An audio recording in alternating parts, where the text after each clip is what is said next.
Okay, so we're going to go ahead and get started. Again, welcome everyone to the third installment of the Audio Goes Sound on webinar series. Today, we're going to teach you how to take your multi-channel marketing beyond Facebook and Google. We have our leader on our Audio Go team, Ian Murphy, and our guest speaker today, Gary Brazzell. Brazzell, correct, right? Representing for Brazzell Marketing. So you guys, go ahead and take it away. Thank you, Crystal. And again, thank you, Gary, for taking the time here. Really appreciate you being here. I know you've used the platform for a while. I know you're, from our standpoint, considerably an expert in digital audio advertising. So I'd really appreciate you taking the time here to talk us through some things. Yeah, like Kristen as well, feel free to drop any questions for myself or Gary in the chat. We'll keep an eye on things and answer them as we go. And so, Gary, maybe to start, maybe just a little bit of background on yourself and your agency to kind of kick us off. Sure, yeah. So I'm Gary Brazzell. I've been operating as Brazzell Marketing Agency since 2003. At present, Brazzell Marketing Agency has about 2,000 clients nationwide, a little bit international, largely in healthcare. So we specialize in community-based and outpatient healthcare, but we still have hospitals and all sorts of different types of businesses that we've bumped into over the years, like I'm sure everybody else. I have a marketing degree from St. Andrews University in Laurinburg, North Carolina, and I've worked in radio and for a radio group as an advertising account executive, for a healthcare manufacturer, in management for a home health agency, in internet marketing firm, back before when people were asking what's the internet, and so we've been at it for a very long time. And I could segue right into sort of the next question is sort of how did we get started wanting to do audio advertising? And it's really a homecoming for me, because my first real advertising job out of college was the advertising account executive at New River Media Group, which is a group of radio stations, country, rock and roll, and talk. And and I really missed that. But more and more, it just became really cumbersome to deal with radio stations, and especially as our footprint became national with our clients, it was hard to even place ads for a client who's in the, right on the Mexican border in Texas, and I'm sitting over here in Woodlawn, Virginia. And then clients have come to really demand accountability from their advertising, and in ways that analog things can't do. And but then streaming came along, and it's become more and more democratized, and now Audio Go is really sort of, I'd say, completely democratized streaming advertising, so that now it's real easy again to not only place those ads, but to have something that we can recommend, because it's as cost efficient as other digital advertising sources, in a lot of ways more so. Got it. No, that's some great points. And actually, I wanted to touch on one thing you mentioned there. I know from your time in the radio space, and I know you mentioned that, analog just wasn't really providing the sort of insights and reporting and just really the targeting. Maybe you could talk a little bit about some of the differences between traditional radio and audio, streaming audio, and digital audio that you've seen so far using the platform, or just in your experience in general. Yeah, and that's sort of, the streaming is just so much better than the traditional. I weep for the traditional radio at this point. I miss the towers, but the clients really like me at that feedback, so they know exactly how many we're seeing. So many radio stations these days don't even buy their Arbitron books. And I can't, as a national agency, we can't afford to be buying the Arbitron book for every market. So we don't know the numbers either, unless they can tell us, or at least not for small to medium-sized businesses anyway. So the digital has that accountability, but then it also has the targeting, because there's so much. I say digital, I should say Audio Go. There's so much wasted advertising dollars in broadcast, And that still, the last I checked, existed with even Spotify, because Spotify has been paying me to do consultation. I don't know why, because I told them everything they needed to know in a letter, and then they started paying me to tell them the same thing over and over again. But they're advertising on old-fashioned DMAs, just like a radio station. It's broadcasting, or a television station. And whereas in Audio Go, I can go in and say, I want just this city. If I want a DMA, I can select it, or I want just this zip code. But moreover, even then, I'm not having to try to guess what ages are listening to what music, or what psychographics or demographics. I can use music to partition my audience that way if I want to. But more often than not, I want women age 45 plus, or something like that, high income or low income, and I can go in and just check that, and then whatever they're listening to, my client ends up on. So you have all the advantages of basically Facebook level targeting, and the similar cost profiles, but higher quality, the quality impressions of broadcast radio, with the warmth of the human voice, enhanced by the warmth of that background music. It's going to just be more and more. I think broadcast radio is probably you're only forced into that in some of the areas where the high-speed internet hasn't reached yet. And once we get that problem solved, it's done. There's no reason to. Yeah, and I know you've mentioned that in the past too. There's like that kind of that buzz factor with having the, like a local client's ad, right next to a national ad, really gives it that legitimacy. And outside of the targeting and the reporting that you were just mentioning here, all those great points, was there anything else that caused you to say, hey, I really want to incorporate digital audio into my marketing strategy? I mean, I know there's pretty much covered everything there, but was there anything else? The buzz factor was a happy discovery. I didn't know that was going to happen. We've been advertising on Facebook and Google for years and years for clients everywhere, and you can measure the results. You can see the results and changes in gross revenue. But the only time I've ever had clients get called or people come and say, "Wow, I saw this. I saw your ad. Wow." Was television, specifically cable, and then it happened with Pandora. When we started doing the Audio Go campaigns, is that buzz factor. People would go back to the client and say, "Wow, I heard you on Pandora." So, oh, well, I get it, because it's the same thing as TV, but it's better. The same thing as TV in that people aren't terribly used to seeing local advertisers, or even if they do, it's going to be your highest spending local advertisers. So that there's that instant credibility that gets conveyed just by the fact that you're doing it. Pandora still has that right now. And that comes from the fact that over the years, their minimum buy was $5,000. One of the things that kept me out of streaming is that's really hard to budget into some situations. Somebody's going to flop $5,000 in one medium, because most of my clients are operating on a local or regional basis. But then Pandora and Spotify both were limiting their advertisement. Yeah, I think Pandora may have actually improved their geographic targeting, but Spotify and the other ones, they've had some pretty rough geographic targeting. They really threw you into big areas. It made it where only national advertisers would be in there. And now all of a sudden, us early adopters have figured out that Audio Go can get us on Pandora and iHeartRadio and tune in ways that with that specific marketing.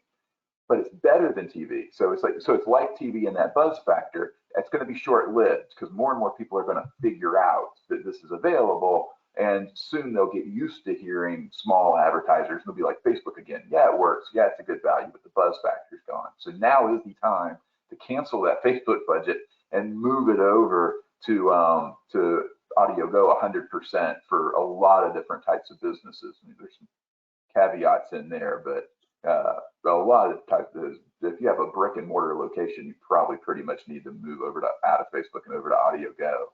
To say the advantage of it over cable and television is in Audio Go, we can produce an ad for $10 that sounds every bit of as good as the national ad that it's running beside. That's always been the case with radio. That's the advantage of radio is you don't have the budget of Geico or Progressive, but on radio you can sound just as good as they are. On TV, you got to drop $5,000 to $10,000, $15,000 if you want to look anywhere close to as good as they are. You have to drop at least $800 to not embarrass yourself in the video production. And whereas that's the advantage of doing it, being beside national advertisers with audio only and a banner ad, we can saddle up right beside them, get all that conveyed credibility without and sound just as good as they do. No, that's a great point, and that was something that you mentioned that I didn't even hadn't thought about before, and it makes a lot of sense. And one thing to kind of piggyback off that, as you're mentioning that, I wonder, that buzz factor on audio. I also wonder if a part of that has to do with screen fatigue. I know nowadays I think it's people spend less than 2 seconds looking at a display ad on their phone. I think right around 10 seconds for a video. And then with Audio Go and with audio ads, typically you have a 98% and up listen through rate for a whole 30-second ad. So they're hearing that full ad, getting that full message, and audio naturally has kind of higher brand recall than display because there's a more of an emotional connection there. And I think that might be a part of playing into that buzz factor. People are really engaged with the medium. They're hearing that full message. So that was just something. Right. Yeah. So that would be why the other things didn't get the buzz factor, but the TV and the radio tend to. Back years ago, even when I was on radio, we were selling some of those, we call them spots for $8 a pop, and right. Clients still did get the, I heard you on my favorite radio station feedback. So you're right. So some of it could just be the getting away from those flat scroll past ads and in the ads that have that warmth and length, and that's what we're experiencing too, is 97 and 99% playthrough rates, which makes them much higher value. We're getting about Audio Goes. I think it doesn't seem like there's a bidding system on the audio ads. They're just plain charging 2 pennies a play. Is what it seems like we're in there. So we're getting 2 pennies a play. Now you can compare that to Facebook at 1 penny per ad view, but the quality is so much better. It's not a scroll by. It's 30-second playthrough. So we really have some presence of mind with with that audience a whole lot longer. And the flip side of that too is now Audio Go offers the retargeting, so we can add in banner ads on websites that the listeners visit after they hear the streaming ad, and that gets the average cost per impression right back down to a penny. So Audio Go is 100% competitive with Facebook in terms of that cost per impression, which is incredible because Facebook's probably, I think, it's long been the leader in that, and sure. And better in my opinion because the ads are higher impact. Oh, that's great. No, that's great to hear, and yeah, it's a good way to look at the costs, kind of breaking that down, and kind of the comparing impressions side by side. And that actually is a good segue into, I know we kind of were talking about it here, but maybe some of the pros and cons just in general, the different mediums that you use and kind of how audio fits in with that. I know we kind of touched on a lot of that, but anything else you want to add on that? Yeah, it's interesting that you asked that. I think back to my education at St. Andrews University, then St. Andrews Presbyterian College, and we talked about the big three radio, TV, and newspaper. And I look at what everybody's doing now. It's like, the big three's actually changed. Those are the old three. And the big three is streaming, social, and search. And so when you talk about a comparison, what we really need to compare to is the other two, and really a robust marketing plan probably should have all three of those elements: streaming, social, and search. Streaming will get you past that screen fatigue that you were talking about, because we're going to get in. And then the most cost-effective way to get into streaming is to stick with the audio and banner ads.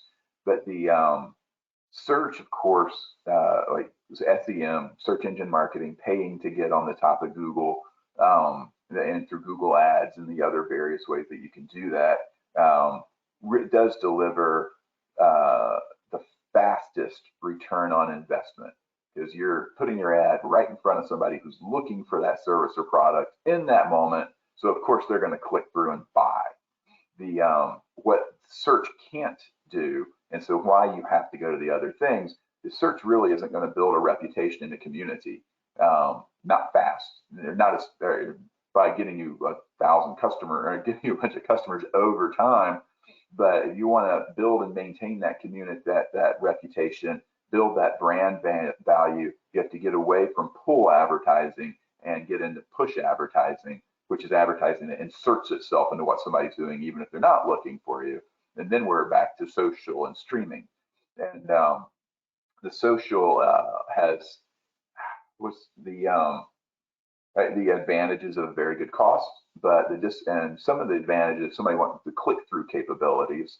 But the social, the streaming has that advantage of increased warmth, the buzz factor, and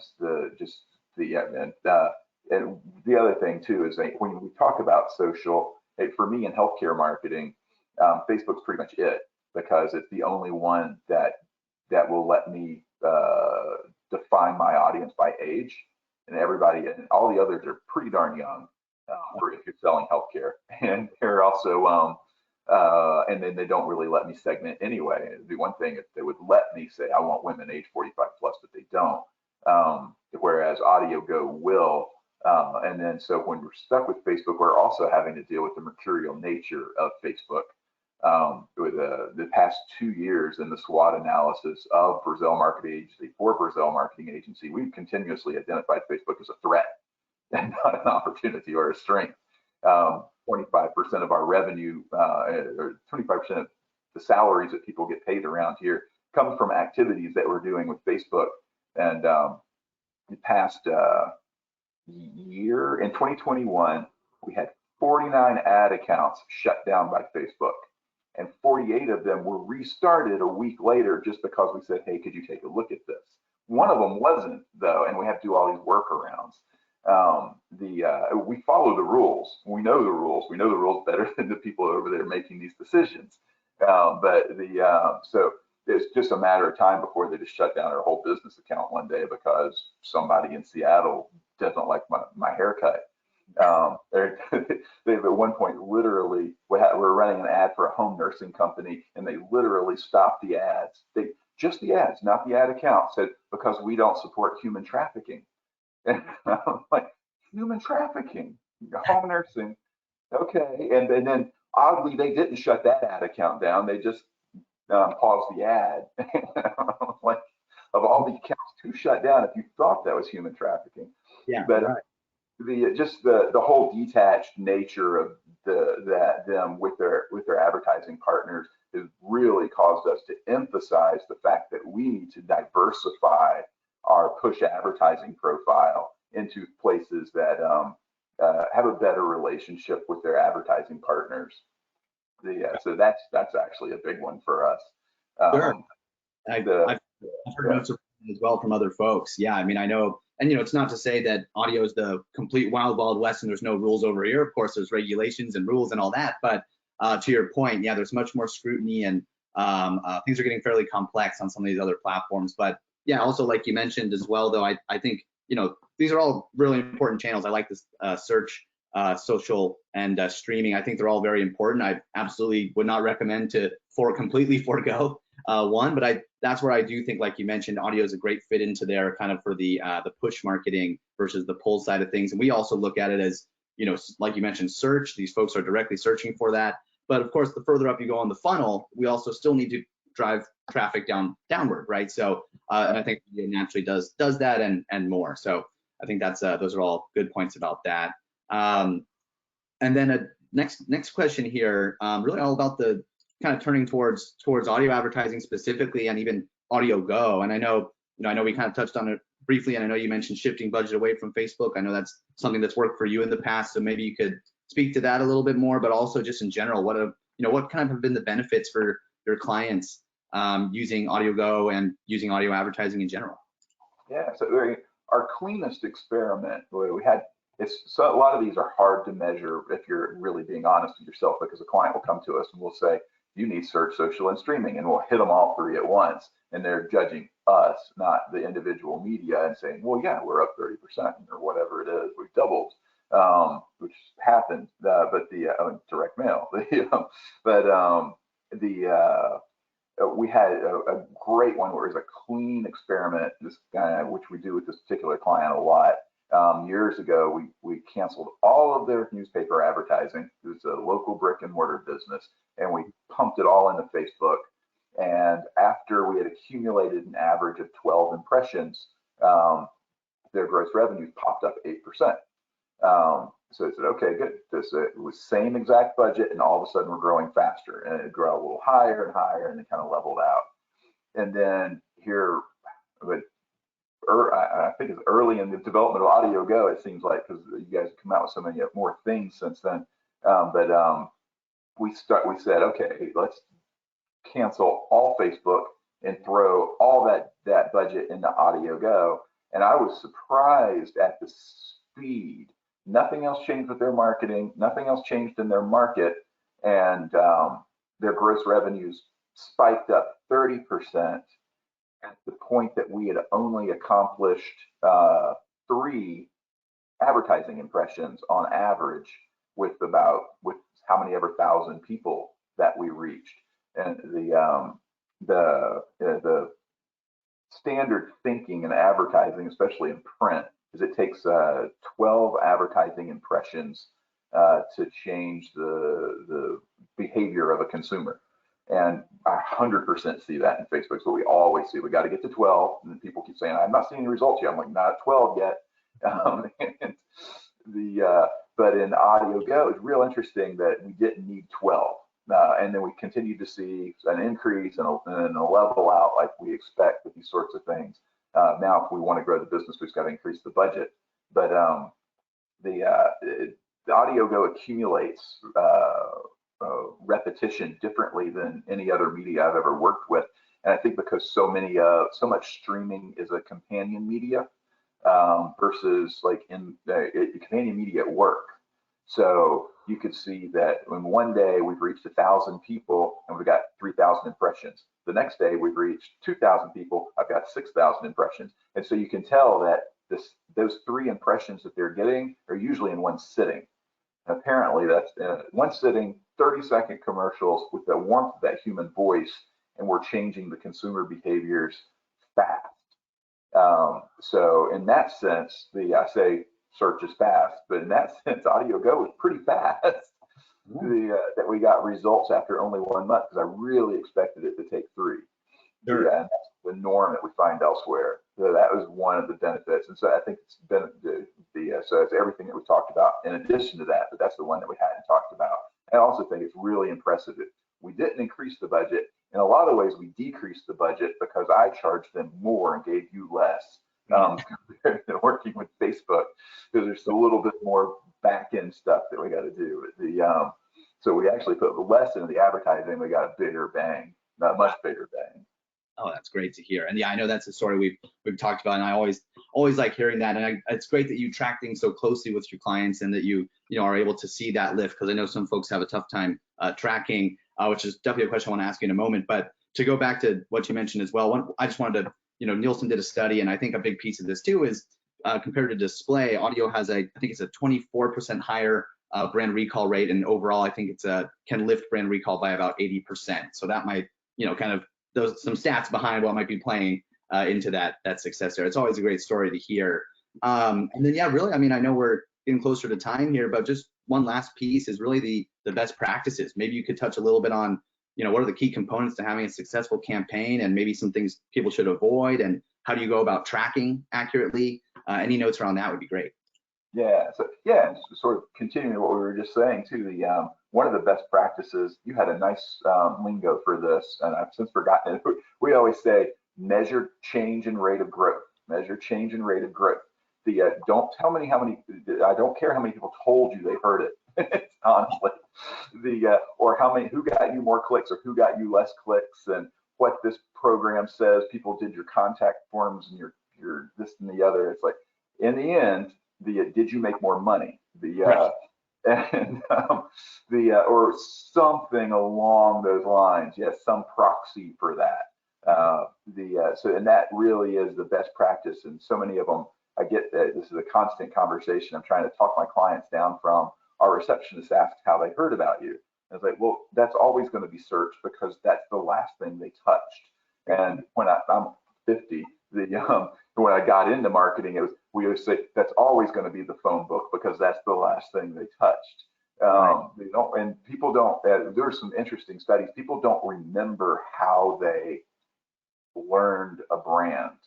Wow. There have been major brands that only did radio years ago, and then they would do these surveys and say, how did you learn about this brand? And people would constantly say things like, well, I saw their television ad. Well, they didn't advertise on television. And so people don't know why they do things. So the biggest thing to measure is, what did they do? Don't ask them why they did it, because they don't really know. We're going to say with that too. Oh, other best practices. Don't put the phone number in that ad. The phone number here is 866-272-3799. Now, if you can repeat that 30 seconds from now, you're a genius. you're top 5%. The 30-second ad on AudioGo is 70 words. The phone number is 10 seconds of numbers, or 10 words of numbers that no one's going to remember. Domain names, however, are great. And we've gotten to the point where, like, some of our clients, if we don't like their domain name for their regular website for the audio ads, we'll go buy them a domain name and point it at their website so we can use it in the audio ads. Because they stuck a dash in or something. It's like stuck in a word that's hard to spell. But if you have the domain name with the company name, you're great, because then it's like, well, healingspringsanimalhospital.com in Gaelic. And then at the end, you can say the domain name again. So you've given them that contact, that thing. If you insist on giving them something, or your brand or your sales process really needs them to be able to remember a piece of contact information, the domain name with your sales message in it, ideally it's the brand that you're trying to promote typically, is a good way to go. Repetition, another very important part of the best practices. This is another great thing about AudioGo is when you're setting up that campaign, there's the little repetition. Whereas I think they call it the audience size monitor. What it really is a repetition monitor. It's telling you, if your audience is too big, you're not going to get enough repetition, and it's set for 3. So those geniuses already knew this before I had to learn it through trial and error. When that thing turns green, you're going to get 3 impressions. Right. So look at that and go for the 3. I'm not terribly comfortable with the 3. I like more. That's hard to get with the way that people listen to Pandora and a lot of these other streaming services, and the way that the advertising gets placed. So that's the beauty of the remarketing. If at all possible, try to budget in some of that remarketing. That gets your cost per impression down to a penny. It's beautiful that we get to lead with our best foot forward with the audio ad, and then then follow up with that remarketing that boosts the click-through rates. If you're into that, it's still not going to be a click-through rate that you might achieve in more screen-oriented campaigns, but it's there. But it gets that repetition up to about 5 usually per campaign is what I'm finding. The 5 or 6. What's the other stuff? I've made some notes. Of course, good message, good targeting. That's like probably sort of self-explanatory. Measure globally, no phone numbers. Oh, keep going. Let's say this with, especially with all of our agencies.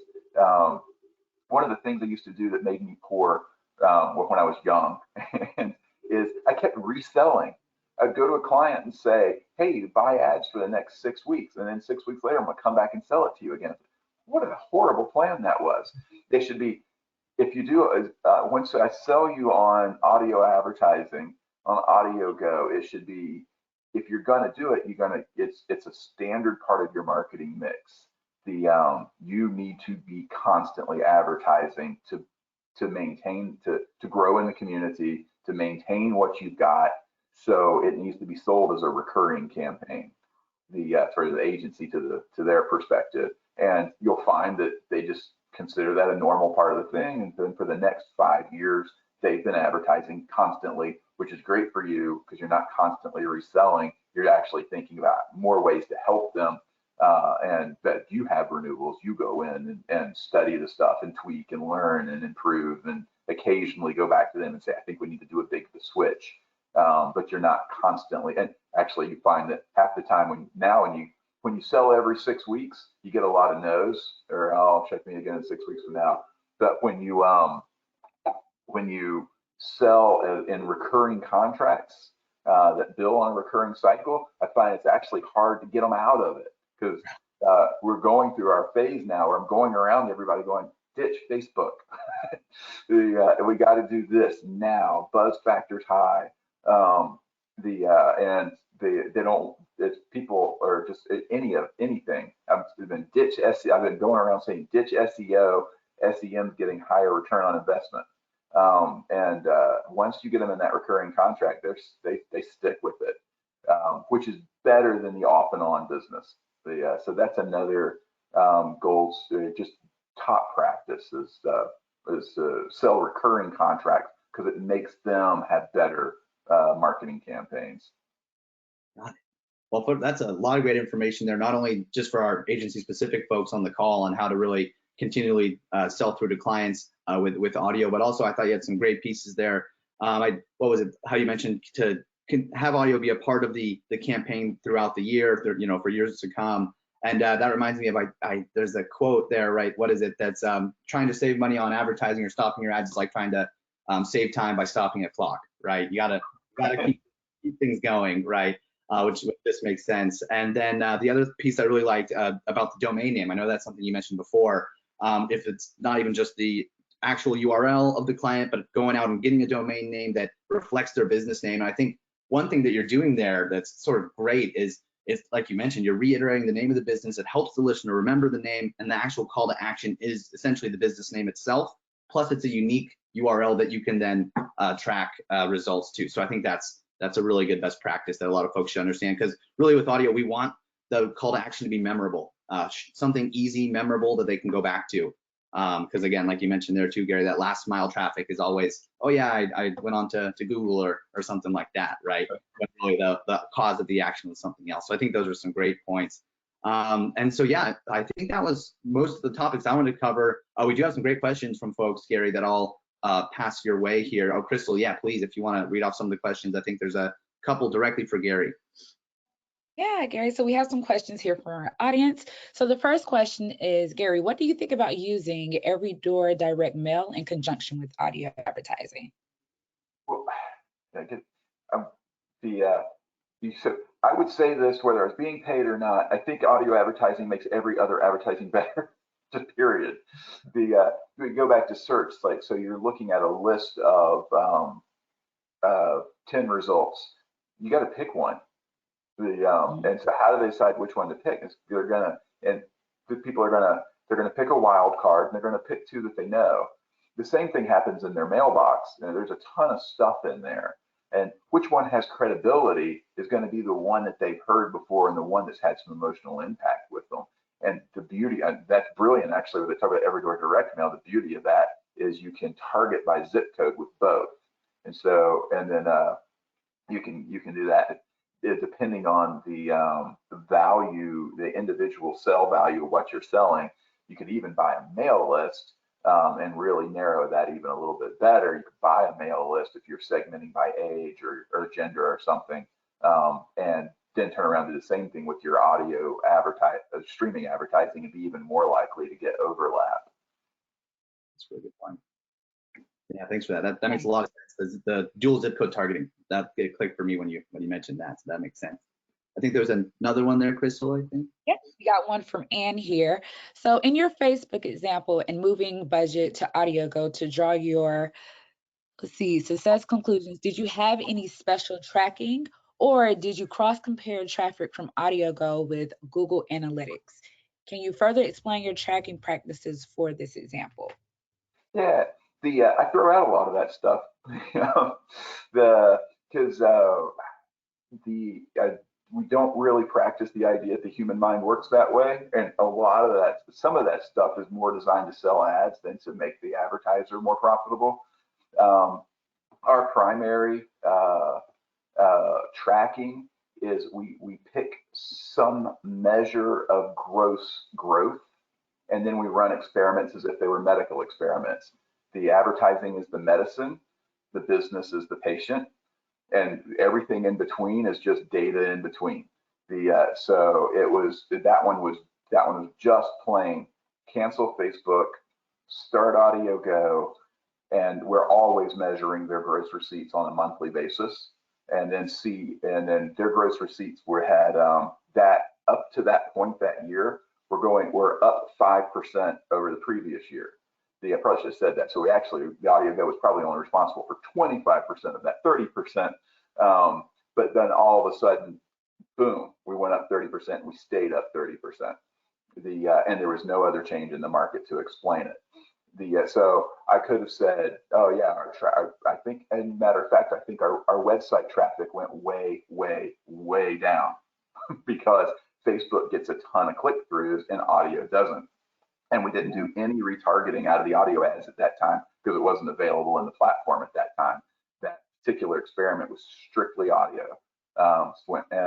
So all of those metrics would have said you're failing, but their business went up 25%, which is actually a really good example of why those metrics are good for tuning, but they're not the goal. If I have a home health agency, the goal is what number of referrals did you get? With the veterinary practice, it's gross revenues because there's not visits. It's some really top level thing, and then if they want to talk about lower level things, we can talk about the things that affect that, because advertising feeds the top funnel, the front door, and everything else gets variable again. So that makes a lot of sense. I sort of dodged the question. It's a great question. Yeah, that was a good answer too. All right, and I think they even commented saying that they got your answer. So I think that's great. Like you said, you isolated it. And another thing, I think this is what we were talking about before, Gary, too, is one thing that we recommend is really try to track things holistically. Try to see overall what's happening on the back end. And yeah, no, that's what I think. I've been wanting to get and adopt that. It came back. But it came back to me. And that's what we really recommend. Try to track things holistically, and at the end of the day, is this driving revenue? Are we seeing more conversions? Are we seeing more customers? So I think that's I like that analogy of the business being the patient and advertising being the medicine. I thought that makes a lot of sense too, especially for your industry. Right. That way. What we're used to reading. Right, there it is. All right, Chris, I'll pass it back to you. I know we have a few more questions still. Yeah, we do. And this is for either of you guys. What are the top industries currently using AudioGo in their paid media campaigns? Yeah, I guess I could take a start at that since we're talking about the platform directly. So so with AudioGo, we work with a variety of different industries. I mean, it's really all over the board. I'd say any brick and mortar local business is a great fit for the platform, like Gary's been mentioning. But in terms of the types of verticals and industries that we typically see, I mean, it ranges from admittedly, advertising agencies are a huge power user, but below that, there's things like staffing. Especially right now, there's a big need for staffing out there, connecting talent with positions. I'd say things like home services, especially coming up the next few months for agencies out there who have some home service clients. People are starting to do that spring cleaning and getting the renovations done. That's a big one for us. Education, health, of course, as Gary knows, health and healthcare is a huge industry that uses the platform. So yeah, really kind of all over the board there. And Gary, I'm not sure if you wanted to add anything in particular about the types of clients that you're seeing success for. I know you have a pretty particular focus, but feel free to add anything. We have a particular focus, so I'm not the best position to answer that. It's easy to see how, like, if you were running a website business and you needed people on your website, that AudioGo would be one of the probably your lower emphasis things. Whereas if you have a local brick and mortar business, the AudioGo might be your top thing. But the targeting that you guys offer probably has a lot to do with that. It's super interesting that you can target business owners. So any business to business, in one easy click, targeting business owners in Facebook is a nightmare. One easy click, if I had an accountant client, I could just say target small businesses, target self-employed people. You can target students, so anybody that has student-oriented services. There, you can target pet owners, which is so anything that's pet-oriented, you can get a level of targeting that's out there. You can target homeowners or renters. So a lot of that, I think, probably should sort of steer some of the industry decisions to get in and study that targeting. When I first started looking through what they can do, I was salivating. It's like, oh, this is the best targeting I've seen since Facebook. And for me, it's better than Facebook because I don't have to guess at people's income. I can target high income or I can target low income and get that delivered on an individual basis instead of by zip code or some proxy. Oh, that's great. Yeah, Appreciate that information was great. I mean, it was literally asking how could she use AudioGo to for her music artist clients, and that's just one way right there. It's the targeting, the location, just really being able to whoever that music artist is, like putting them out to the audience is and who relates to that artist. So that's really good information as well. Right. Yeah, and So another question here, our last. Oh, go ahead, Ann. I was just going to say, just to piggyback off that about that question about using audio for musicians and artists. Yeah, you can target direct genres with us. We have 23 core music genres, so you can literally target the genre. You can even target music-related podcasts. A lot of different ways to go about that. Shantae, feel free to send us an email offline, and we can talk to you more direct. Sorry, Crystal, go ahead. All right. So how important are click rates with audio ads for success measurement? What was the question again? How important are click-through rates with audio ads for success measurement or to measure success? I'll put it that way. Yeah, I'm going to say my AudioGo ads don't get clicks. The click rate ranges between less than 1% and 2% across the 40 campaigns that we have going right now, or have had going. And that depends a lot on different factors. Some of them, because part of that's because I don't expect a lot of clicks, so I don't build in click now and we'll do this and that and the other. You can goose it through the ways that you run your ads, but I'm usually going for brand oriented stuff anyway. But see, if your campaign really, really needs clicks, AudioGo is probably going to be a tertiary part of your marketing mix. If your campaign really, really needs brand recognition, that's where AudioGo can be the leader in your marketing mix. But yeah, I'm getting 0.5% to 2% click rates. Now, and then the 2% click rates, most of the clicks tend to come from the retargeting than they do through the actual audio ads. So that's it. So if most of my clients don't really need you to land on the website, that's not what we're trying to do. When I want them to land on the website, I'm doing SEM. So it's not really what we're trying to do. We're just trying to build, make my client the first in the minds of a very high value audience to them on usually a local or regional basis, depending on their budget and service area. But yeah, no, it's a great point, and that's we essentially say something similar. I mean, of course, we can track the clicks, we can track the click-through rate. It's all digital, but for audio campaigns, it's not always the best KPI or best measurement of success. And for all the reasons Gary's been talking about, why audio really helps you stay top of mind in the community. And when people go to Google, when they see that search ad, what are they going to pick? They're going to pick one that likely they've heard or seen before. So that's a big piece of it. And then another thing I just wanted to mention here is the typical user experience. Oftentimes, when we're streaming music, we may be driving or working out, or maybe working and looking in a different window. So we're not always looking at our screen. But that's, again, going back to what Gary mentioned, that's really part of the benefit, is we're reaching folks at these important moments in their day where display just really, really can't. So yeah, that's just some other notes on the click-through rates and that sort of thing. Again, it all goes back to that call to action in the audio ad, kind of like we've been mentioning here. So good question. Let's see, Crystal, anything else? I think there was one more that just came in. Yeah, we got one more question and then we'll wrap up here. So Colin asks, our company is considering adding AudioGo to our existing marketing mix, consisting mostly of Facebook and Google search. How long do you expect advertising on AudioGo for the first time to take to show a return similar ROI to Facebook?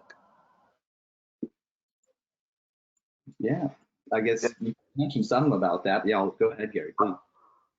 Yeah, I would say one, if you cancel all Facebook and move it into AudioGo and sales stay the same, that's not a failure. That actually means you is working as well as Facebook.